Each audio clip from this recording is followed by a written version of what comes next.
Okay, dear guests, welcome to the last session of today. In this session, we will have two presenters, Muhsin Yanar and Sonakshi Sirivastava. But Sonakshi sent us a message and she stated that most probably she will not be able to attend and present her paper. So we are not sure whether she'll come or not, but till she comes, Muhsin Yanar Hocam will be all alone in this session. First, let me introduce Muhsin Yanar. He works as a visiting doctor lecturer in Foundations Development Directorate at Sabancı University, Turkey. He's currently teaching major works of literature and major works of literature before modernity. Yanar's fields of study are the posthumanism in contemporary literature, transhumanism, new human projects, gender, and masculinity. Yanar's current project is on Don DeLillo and posthuman ethics, and the Turkish book Don DeLillo ve Mete İnsan, Don DeLillo and Transhuman, actually. Yeah? Okay. Muhsin Hocam, the stage is yours. Thank you, John. So we are only 5 people. I think people are really tired. And yeah, let me share my screen.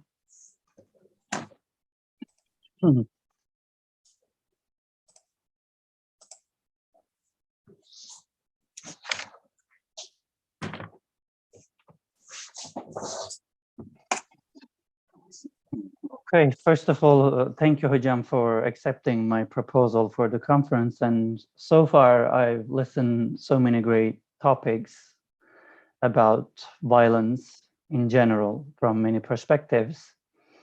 Today, I'm going to talk about this will be kind of a posthuman call against violence in DeLillo's Ur. I'm going to read my paper, but not to bore you much. I'm also share some visuals just to help you out understand my approach to the violence. Okay, so as I said, I'm going to talk about violence in contemporary American writer Donald Richard DeLillo, mostly known as Don DeLillo's work.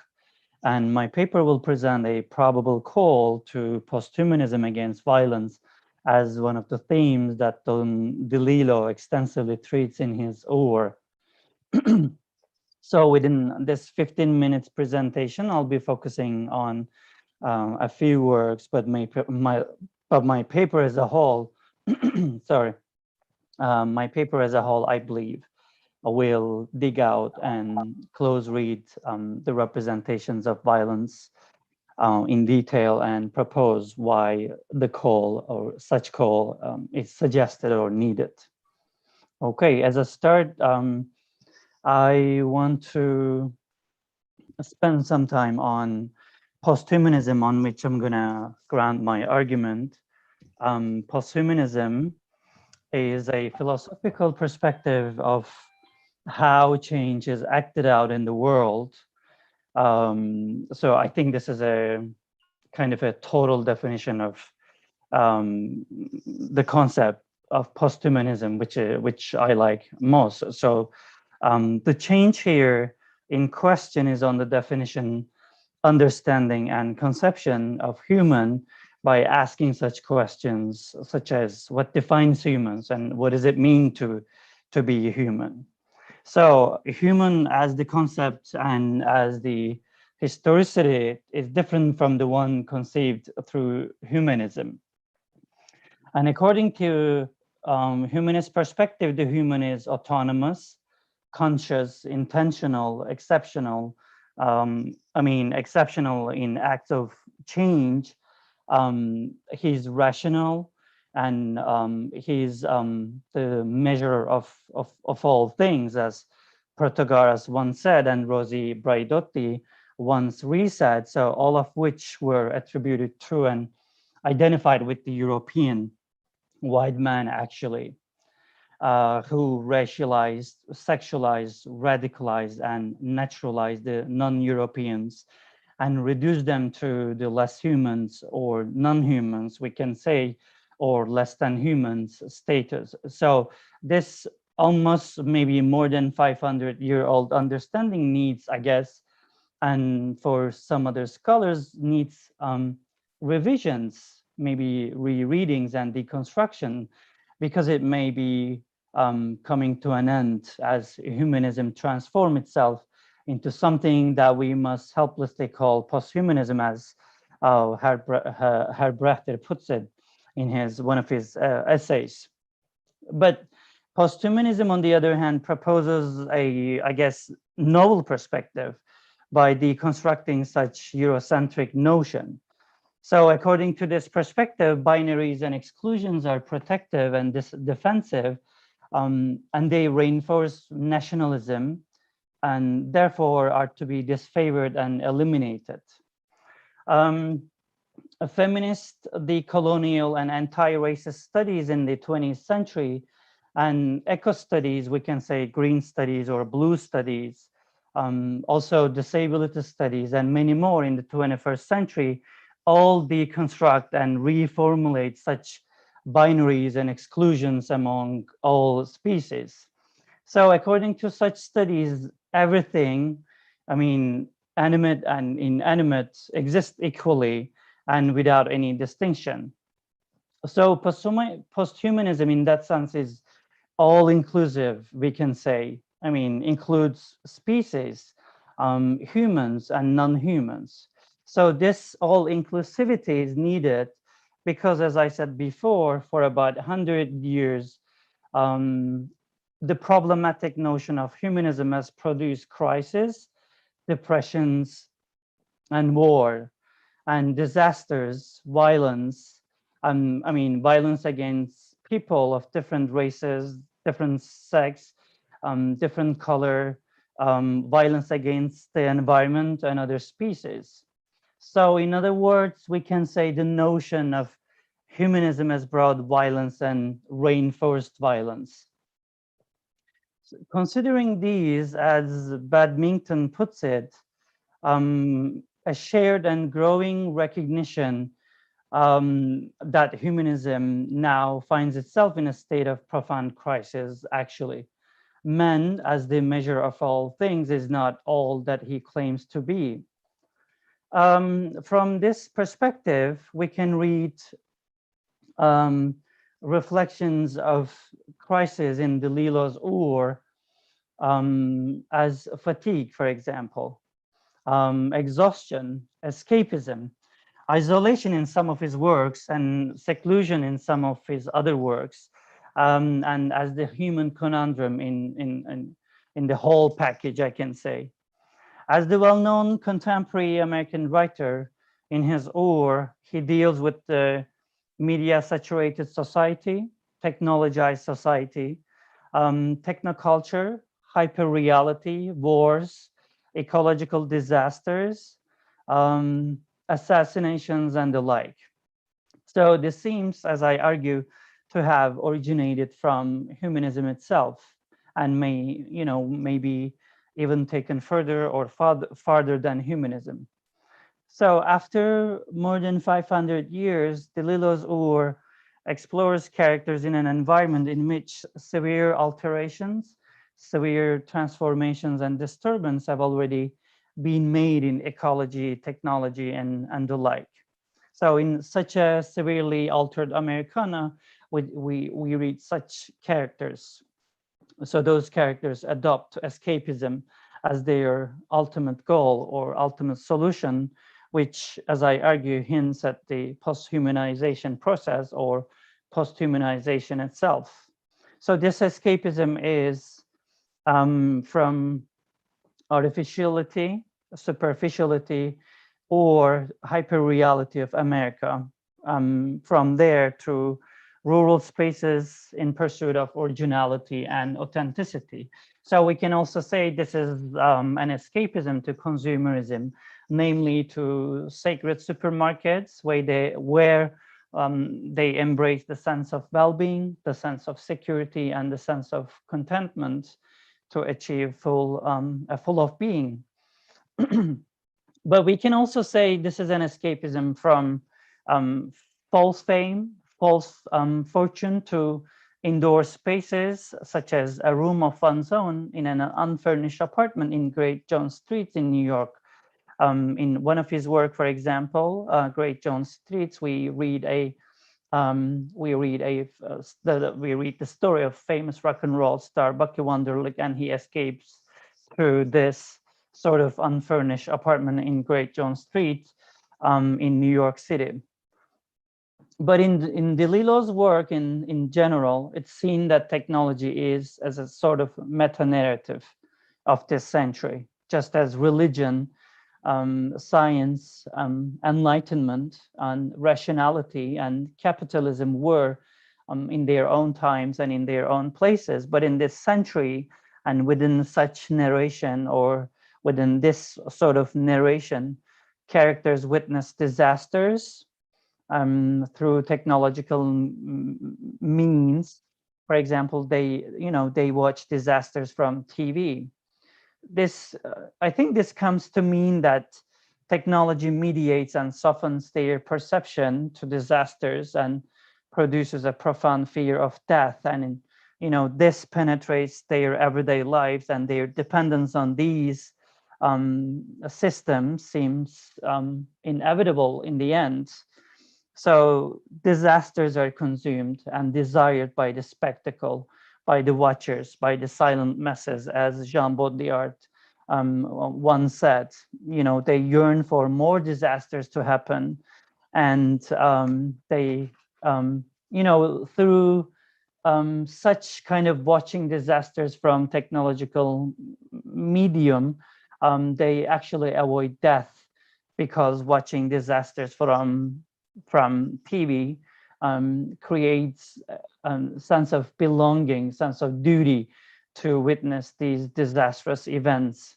For example, in his novel White Noise, we read the story of Jack Gladney and the chairman. He's the chairman of Hitler Studies, and on the college, at the college on the hill, with his wife Babette and four children. They, as the whole family exposed to media technologies, to the disaster screen from such technologies. For example, as you can see on the slide here, mudslides, brush fires, coastal erosion, earthquakes, mass killing, etc. So these people relax and enjoy such kind of disasters. But when they face these in their real life, they feel shocked, right? For example, in the story, such characters in their real lives faced with the airborne toxic event, kind of a chemical spill that forces the family and the inhabitants desert their home suddenly and escape from death and live longer. Though disaster screened mediated through technology distance the family from the reality, it becomes unbearable once they face it in their real lives. Okay, so in such an environment, such an polluted and destructed environment, the family start to look for a solution for this problem, for the problem of death. They buy and consume Dialorama, which is an illegal pharmacological substance. Pills, as an expectation of a long life. Dialorama is what they hold on to ease out their pain, to numb their fear of death. Even if the family turn to such pharmaceutical substance, Dialorama, as the medium of a long life, as the medium of immortality, we read that they cannot escape from death. They cannot escape from destruction.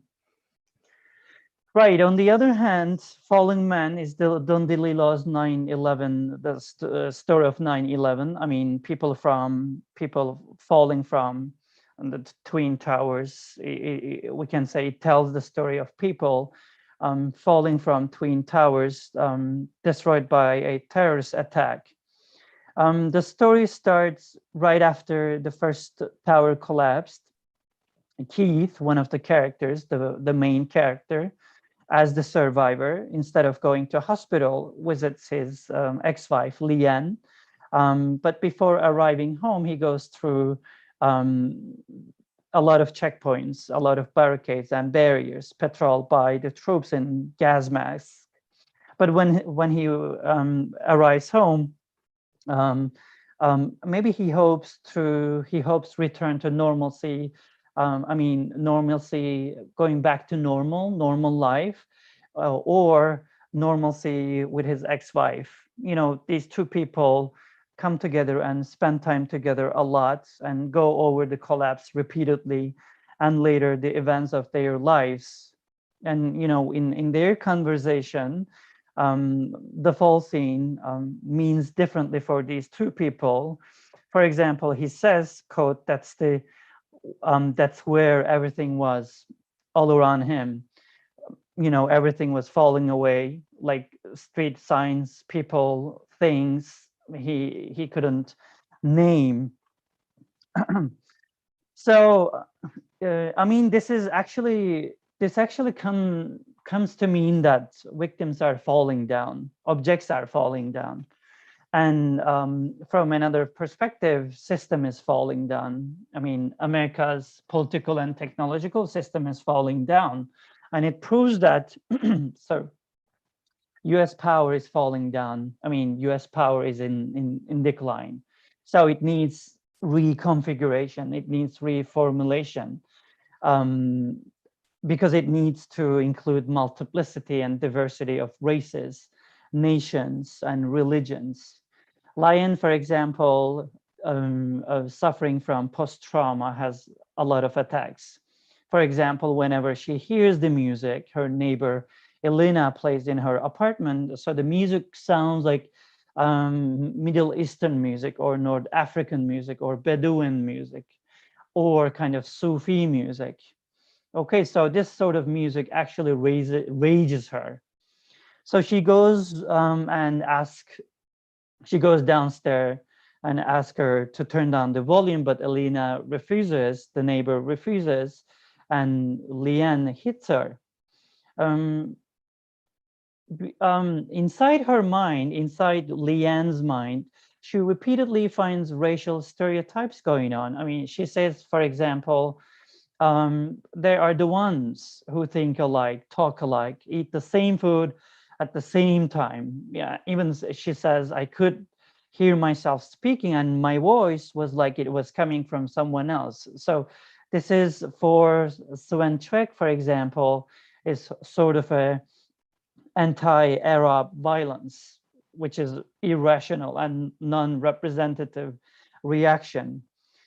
So 9/11, considering all these as the representation of violence between, or we can say among nations, proves that such racial, religious, and political or economic formulations needs reformulation or need deconstruction urgently. Although Falling Man is read as the story of trauma among scholars, it's from another perspective, it's a historical crisis and hints at the crisis of global relationships among nations, which, as I argue, originated from the concept of humanism itself. So it is for Swan Chuek is falling of the empire that has extreme national supremacy over other nations around the globe. Um, it is an expansive process of militarization and a parallel collapse of liberal imagination. And I argue that this is a kind of a collapse of humanism that celebrated men as the measure of all things. So 9/11, the story of 9/11 in Falling Man as an example of violence proves that political and economic structures are falling apart. I mean, white men's drive for supremacy and hegemony over the less human, the racialized, and his drive to colonize and exterminate diversity is falling down and falling apart. So this is a kind of, a man is melting into the air, a man is kind of a melting into the war. So here a man is actually jumping from the window of the upper floor and melts in the air. I mean, dies in the air. And, you know, from another perspective, US hegemony over the less humans outside melts in the air. It's hegemony over the elimination of diversity, elimination of the spirit of diversity is melting in the air. So it seems that America receives kind of a violent response from terrorists. I mean, here we can say that violence brings violence. But this violence, this violent response from terrorists to America has been developing for years, according to DeLillo, and now it becomes inescapable. It becomes inevitable. So it is challenging the way they think and they act, as DeLillo says in his essay, In the Ruins of the Future. Okay, so in his another famous fiction, Zero K, DeLillo, through new technologies such as biotechnology and nanotechnologies, proves how human is bodily and mentally impotent. I mean, human is bodily and mentally problematic, weak and egotistical. So through such technologies, he proves that actually he proves how such a world should be eliminated and escaped. That's why we read different characters in the story escape from such destructive world, right? For DeLillo, meta-narratives such as religion and holification and glorification of rationality, I mean, rational mind, and consuming and devouring capitalism and technology as the latest, dictate racialization, sexualization, radicalization, nationalism on the other hand, and consumerism and the like. So such narratives should be exchanged with posthumanism, actually, which is still in the process of becoming, which is still in the process of defining what it means to be human. So, for example, in the story, Ross, Jeffrey Lockhart's father, is a billionaire in his 60s who lives with his wife, artist. Ross is one of the most important investors in a remote and distant campus, we can say a scientific research center in which human bodies are preserved, in which human bodies are frozen, and later through bio and nanotechnologies will be revitalized to a post-human life, a life in a new world in which such disasters are already eliminated and deaths are not man-made. For both Ross and artists, this is kind of a dark world that they now exist, a world of disasters, full of terrorist attacks, full of floods, for example, and famine, and many others. So man-made death must be challenged for both artists and for Ross.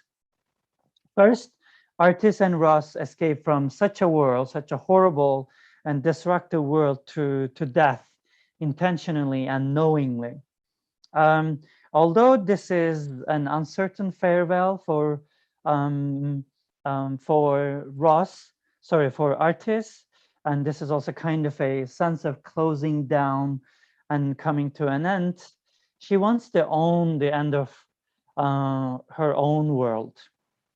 You know, DeLillo here implies that such meta-narratives, like technology, and the ones before have owned the end of everybody's world so far. Now it's in everybody's own hands thanks to biomedical advances and new technologies.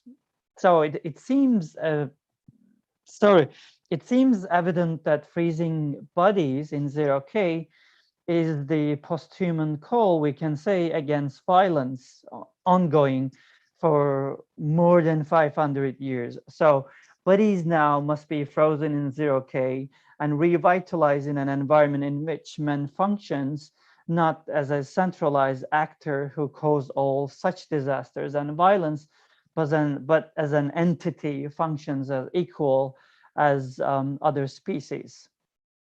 Or we can say to be revitalized in an environment in which death is caused not by problematic human-made structures and systems, but by species themselves. Okay, so when it comes to his latest novella, I can say, Silence, this novella, Silence, as Stefan Herbrechter puts it, continues to continues to illustrate Delillo's conviction that we, in quote, depend on disasters to consolidate, to empower our visions. And that this is his also another conviction that the future is in fact, in ruins. So the novella is about 5 characters at a Super Bowl party in an apartment in Manhattan on Sunday. And in 2022, 2 heterosexual couples in their late middle ages, one survives their plane crash and the other wait for their arrival. And there's a young man who loves quoting from Albert Einstein's theory of relativity. So on this day, during the party, all technology suddenly comes to a halt. I mean, all technology stops suddenly. Then silence dominates everywhere. This is kind of a digital shutdown for people, for 5 people, for five characters in the story. It seems as if this is a casual embrace to be in the moment and to talk for these people. I mean, now those people, those 5 people talk to each other, but this can be understood as physically talking, or this is kind of conversation going on in their own minds. I mean, this is kind of a inner speaking. This is their own monologue, right? Maybe dramatic monologue, we can say. Okay, so this is what we see in their minds. They say, for example, filling time, being boring, living life. Is this something that we have always longed for, subliminally, subatomically? And the streets, these streets, I don't have to go to the window because crowds disperse. Streets are empty, like Corona situation we have went through for almost 2 years. And one of them says, I'm done with all this. We are all done with this Corona situation. Sunday, or is it Monday, February, whatever. It is my expiration day, or it is my expiration date. We even thought about that before. Maybe we have thought about that for about 2 years now. So what if all this is some kind of living, breathing fantasy? Has time leaned forward, or has time collapsed? So what comes next? I think this is also the question this is kind of a recurring question we have in our mind. What comes next? What is next? So maybe we are tired of such kind of situations and cases, unbearable cases, right? So this is kind of an exhaustion among people in the world. So then the question, this is a really interesting question. One of the character asked to others, or maybe he's talking to himself, or she's talking to herself. What happens to people who live inside their phones when this digital shutdown, when silence dominates everywhere? What happens to those people who live inside their phones? So this silence is a kind of global silence after the breakdown of communication technology, which actually hints at a post-technological silence that threatens to engulf humans and its world, as Stefan Herbratter puts it again. So I want to come to the conclusion. In his Ur, in the whole package of DeLillo, he presents a kind of a crisis. I mean, crisis of humanism. Actually, he wants to say humanism is in decline. You know, the characters in his stories yearn for or crave for a certain kind of escape to different places, indoor and outdoor. You know, in some of the works, for example, in Zero K, you know, we read the story of two people who want to go out of the world, like freezing their body and escape from such a destructive world. So I argue that escapism in DeLillo's Ur hints at a posthumanization process or posthumanization itself, because it implies discomfort and transformation. You know, when there is discomfort and transformation, there is a change needed, you know, something very different from the previous ones. Maybe a new narrative, new meta-narrative is needed desperately among people. Um, um, among people around the world, without considering any race, any color, any sex, or any ethnicity, any religion, or any type, I can say. So it is a discomfort with the ongoing social, technological, and ecological disturbia. This is kind of a dystopia overall, we can say. This is kind of, from another perspective, a sense of distress about change, about transformation that serve to selected race, we can say, selected sex, color, ethnicity, religion, nationality, and to the chosen few, like the capitalists, for example. So throughout some of his work, DeLillo treats discomfort and distress and escape from these in many of his works, using narrating many characters. But in the end, we see that DeLillo himself, through the characters, actually succumbs. I mean, surrenders, as it seems in his Zero K, in which he goes beyond disturbia and he wants to transcend disturbia via biomedical advances and new technologies.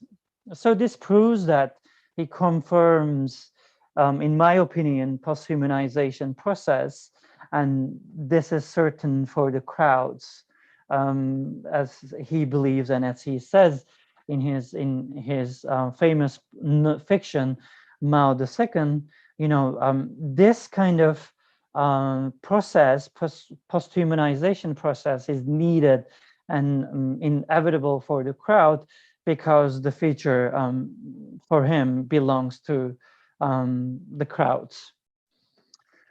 So that's all from me now. If you guys have any questions, you can, and if you have any comments, anything to add. Thank you, Mohsin Hocam. Actually, this was really an excellent presentation. So, the other speaker, Sonakshi, is still not here yet. So if you have any questions, comments to Mohsin Hocam, you're welcome.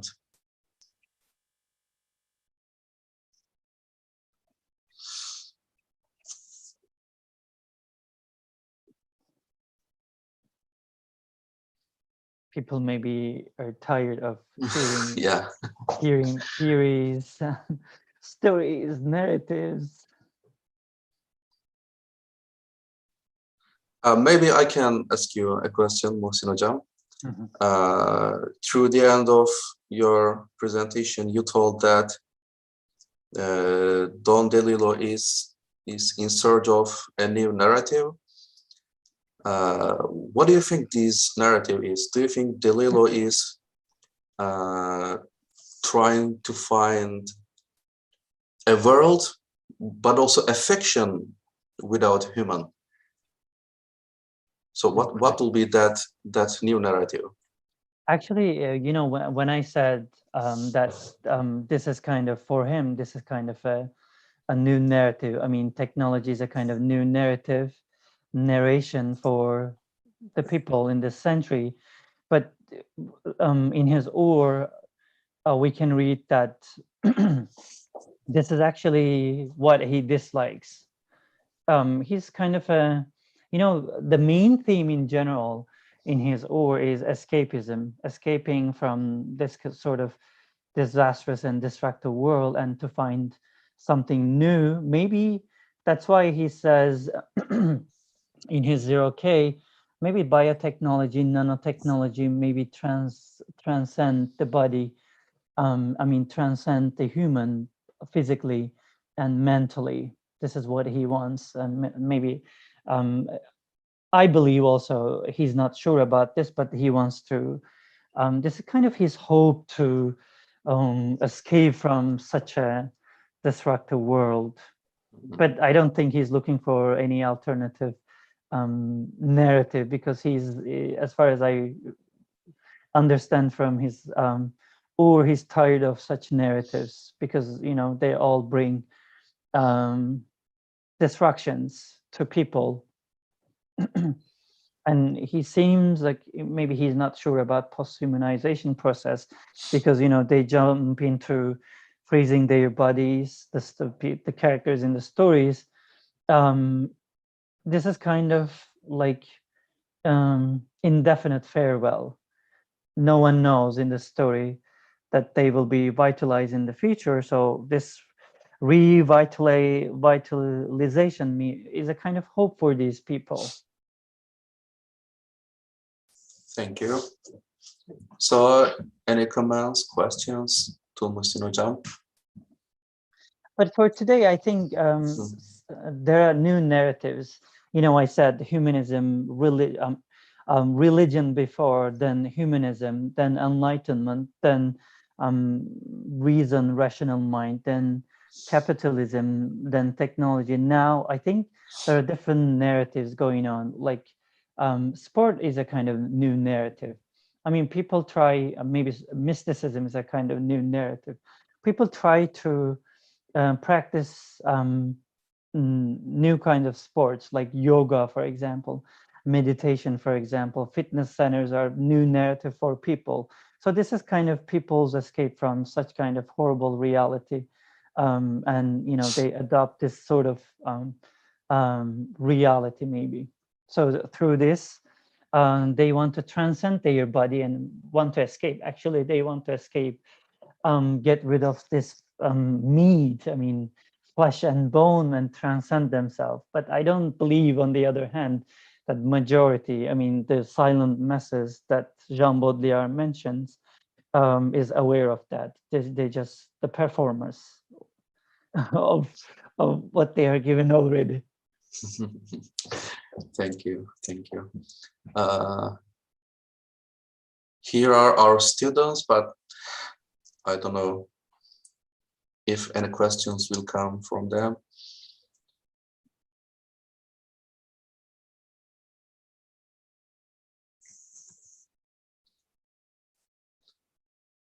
Okay, so shall we end this session then? Okay, I think people say, leave me alone, Hojam. They say maybe, so they need, maybe they crave for coffee now. So trying to say goodbye to them. Okay, Aurelia says thank you for a very interesting and informative presentation. And Hivran Hoca says thanks to you, Hocam. Thank you again. Okay, It thank you was very much such for listening. Such an inspiring session it was. So Thank you.